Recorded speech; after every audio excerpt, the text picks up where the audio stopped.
We're all familiar with ChatGPT's knack for problem solving, content generation, and coding assistance. But here's a little known fact. You can also harness ChatGPT to create your own app. That's right. In this video, I'll walk you through a simple, step-by-step process for app development using ChatGPT. Typically, app creation demands a solid grasp of coding and development principles. However, in this tutorial, we'll rely on ChatGPT to generate the code needed for a basic app.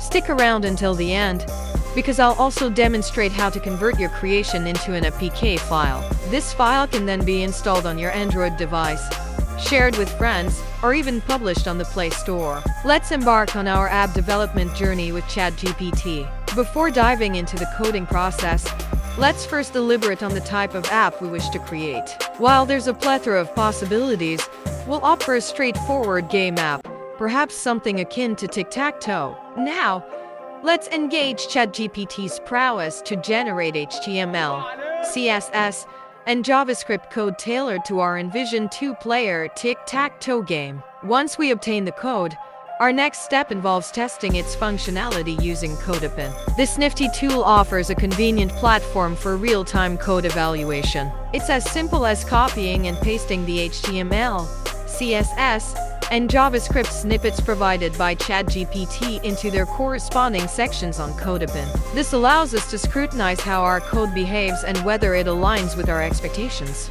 By conducting this meticulous assessment, we ensure that our app operates seamlessly and delivers an engaging user experience. So, let's not delay any further and commence our coding expedition with ChatGPT. Together, we'll bring our app idea to life and unveil its potential on the digital stage. After pasting the code, as you move it up, you'll notice a preview of our game. Let's put it to the test. As you can see, the game functions perfectly fine, but there's room for enhancement. Firstly, let's work on its aesthetics. We'll change the background color, incorporate a winner announcement pop-up, and include a button for restarting the game. Returning to ChatGPT, we'll request a regenerated version of the code with our desired modifications. Once we receive the updated HTML, CSS, and JavaScript code, we'll replace the old code on CodeOpen accordingly. Upon implementation, you'll observe the altered background color and the introduction of a pop-up displaying the game's winner, along with a button to initiate a new game. With these improvements, the user experience is further enriched. Should you wish to introduce further modifications or additions to your game, you can always rely on ChatGPT to generate the necessary code. Having obtained and tested the updated code, we can now proceed to the next step, saving our code to the computer for future reference and deployment. First, let's ensure we have all our code saved properly. Open Notepad and copy the HTML code into it. Save the file in a new folder with the name you prefer, then save it as index.yml. This ensures proper functionality when running the app.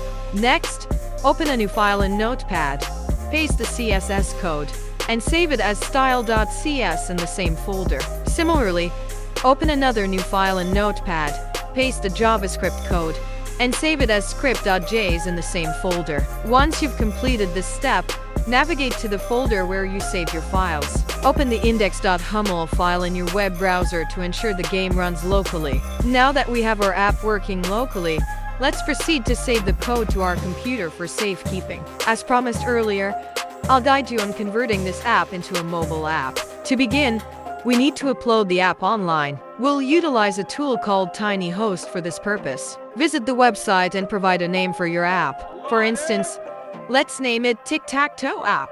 This will also serve as the URL for your game. Next, we need to upload our app as a zip file. To do this, let's compress the files we saved on our computer. Right-click on the folder containing the files, select Send to, and then click Compress Zip Folder.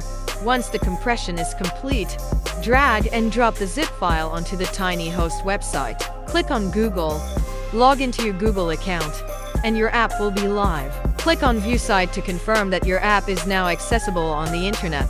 Congratulations! You have successfully hosted your app online. With the web app now live, let's proceed to the final step, converting it into a mobile app. For this, we'll utilize a tool called WebIntoApp, which is free to use. Click on the link provided below the video to access the website. Once there, click on Get Started and enter the URL of your app. Now, give your app a name and click Next. You'll be prompted to add an icon for your app. If you don't have one, you can visit a site like Flat Icon to find an appropriate icon for your app. Once you've selected an icon, click Open, and it will be added to your app. Alright?